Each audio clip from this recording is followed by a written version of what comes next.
जय हिंद दोस्तों। इस चैनल को लाइक और सब्सक्राइब करें और अधिक से अधिक शेयर करें। धन्यवाद। चलिए कहानी शुरू करते हैं।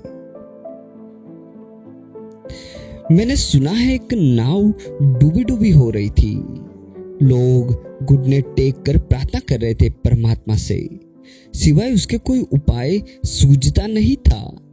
तूफान बड़ा जोर का था, आंधी भयंकर थी, लहरें आकाश छूने की चेष्टा कर रही थी। नाव छोटी थी, डामाडोल हो रही थी, पानी भीतर आ रहा था, किनारा अभी बहुत दूर था, किनारे का कोई पता न चलता था।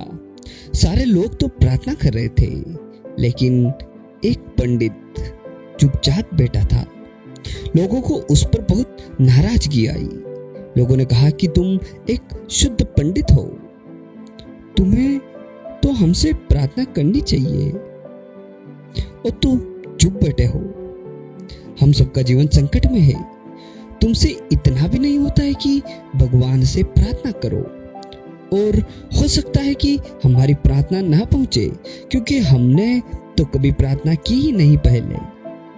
तुम्हारी पहुंचे, तुम एक पंडित हो, तुम सुबह शाम दिन नित्य भगवान की सेवा करते हो, तुम सबसे ज्यादा उनके समीप रहते हो। आज तुम चुप क्यों हो? लेकिन पंडित हंसता रहा, नहीं की प्रार्थना, और तभी जोर से चिल्ला कि रुको, क्योंकि लोग प्रार्थना कर रहे थे। कोई कह रहा था कि मैं जाकर 1000 रुपए दान करूंगा, कोई कह रहा था कि मैं कुछ चीजें भगवान को सौंप दूंगा और आज के बाद नहीं करूंगा, कोई कहता था मैं ये चीजें दान करूंगा, मैं वो चीजें दान करूंगा, कोई कह रहा था मैं संन्यास ले लूंगा सब कुछ छोड़कर। बीच में पंडित एकदम से चिल्लाया, संभालो, इस तरह की बातें ना करो, किनारा दिखाई पड़ रहा है। किनारा करीब आ गया। तूफान की लहरें नाव को तेजी से किनारे की तरफ ले आई थी। बस सारी प्रार्थनाएं वहीं समाप्त हो गई।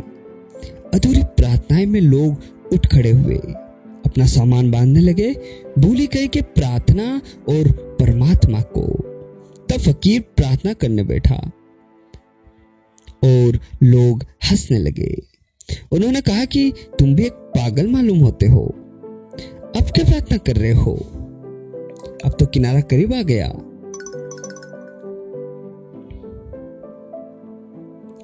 और जब किनारा करीब आ गया है तो प्रार्थना किस बात की? अब तो हम बच गए हैं।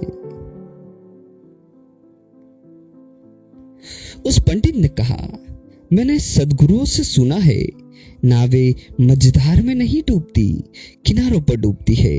मैंने सद्गुरुओं से सुना है कि मझधार में तो लोग सचेत होते हैं, सावधान होते हैं, किनारों पर आकर बेहोश हो जाते हैं। मैंने सद्गुरुओं से सुना है कि मझधार में तो लोग प्रार्थनाएं करते हैं, परमात्मा को याद करते हैं, उन्हें पुकारते हैं, किनारा करीब देखते ही परमात्मा को भूल जाते हैं। फिर कौन फिक्र करता है? जब किनारा ही करीब आ गया तो कौन परमात्मा को फिक्र करता है, कौन उन्हें याद करता है? चालबाज तो ऐसे हैं, बेईमान तो ऐसे हैं जिनका कोई हिसाब ही नहीं। इन मनुष्यों का कोई भरोसा है ही नहीं। इस चैनल को लाइक और सब्सक्राइब करें। धन्यवाद।